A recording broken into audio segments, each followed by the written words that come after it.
Pernahkah kamu duduk sendiri di tengah kesunyian? Lalu pikiranmu mulai berjalan ke arah yang tak kamu undang. Tiba-tiba muncul kekhawatiran. Tentang besok, tentang lusa, tentang masa depan yang belum tentu datang. Pikiranmu memutar ulang pertanyaan yang sama. Gimana kalau aku gagal? Gimana kalau mereka nggak percaya padaku? Gimana kalau semua usahaku ini sia-sia? Padahal, kenyataan hari ini, detik ini, belum apa-apa. Tapi kepala kita sudah sibuk berperang melawan kemungkinan yang bahkan belum tentu muncul. Dan dari situlah gelisah lahir. Ketenangan sirna, bukan karena kenyataan yang berat, tapi karena beban yang kita ciptakan sendiri. Pertanyaannya bagaimana cara kita menghilangkan pikiran itu dari otak kita? Manusia modern hidup dengan dua dunia. Yang pertama adalah dunia nyata, tempat kita makan, bekerja, dan tertawa.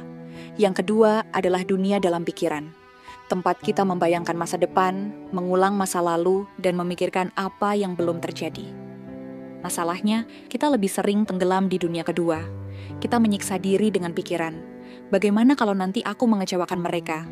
Bagaimana kalau aku kehilangan semuanya? Bagaimana kalau yang aku takutkan benar-benar terjadi?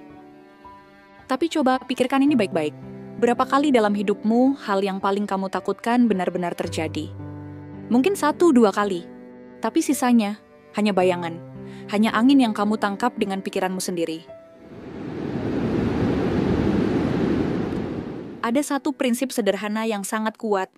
Hidup itu terjadi di sekarang, bukan kemarin, bukan besok, tapi sekarang. Saat kamu sedang duduk minum teh, tapi pikiranmu sibuk memikirkan masalah bulan depan, sebenarnya kamu tidak sedang menikmati hidup. Kamu sedang menyaksikan film khayalan di kepalamu sendiri. Dan ini bukan masalah sepele, karena saat kita terus-menerus hidup di masa depan yang belum datang, kita sedang mengorbankan satu-satunya hal yang bisa kita nikmati, momen ini. Kita lupa melihat langit yang indah. Kita lupa menikmati rasa makanan. Kita lupa bahwa kita sedang hidup. Lalu, bagaimana caranya agar kita bisa hidup lebih tenang? Pertama, sadari bahwa pikiran bukan fakta. Kamu bisa berpikir bahwa semuanya akan berantakan. Tapi itu bukan kenyataan, itu hanyalah skenario.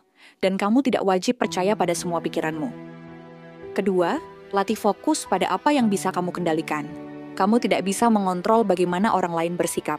Kamu tidak bisa menjamin bahwa masa depan akan selalu sesuai rencana. Tapi kamu bisa memilih untuk tenang, untuk tetap melangkah, untuk tidak panik menghadapi yang belum ada. Ketiga, tulis kekhawatiranmu. Ambil buku, tulis semua yang kamu takutkan. Setelah itu, bacalah kembali dengan mata yang jernih. Banyak dari rasa takut itu terlihat tidak masuk akal setelah kamu tuangkan di atas kertas. Keempat, biasakan berbicara pada dirimu sendiri dengan lembut. Ucapkan kalimat ini ketika kepala mulai bising. Aku belum tahu bagaimana nanti, tapi aku akan hadapi semuanya saat waktunya tiba. Dan terakhir, jangan takut untuk beristirahat. Terkadang, kita terlalu ingin kuat, terlalu ingin bertanggung jawab atas segalanya. Padahal manusia tidak diciptakan untuk mengendalikan semua hal. Kita hanya perlu berjalan 1 hari sekali, 1 langkah sekali, tidak lebih. Kamu tidak harus tahu semuanya sekarang, tidak harus siap untuk segala kemungkinan, dan kamu tidak harus selalu kuat. Yang kamu butuhkan hanyalah keberanian untuk tetap hadir, di sini, di saat ini. Karena kehidupan yang tenang bukan tentang hidup tanpa masalah, tapi tentang hati yang belajar untuk tidak mengikatkan diri pada hal-hal yang belum terjadi. Jadi, tenanglah, tarik napas perlahan. Lihat sekelilingmu, ini hidupmu, detik ini. Dan kamu punya kuasa untuk menikmatinya tanpa beban dari masa depan yang belum datang. Kesimpulannya adalah, kecemasan bukanlah hasil dari kenyataan, tapi dari bayangan yang kita pelihara dalam pikiran.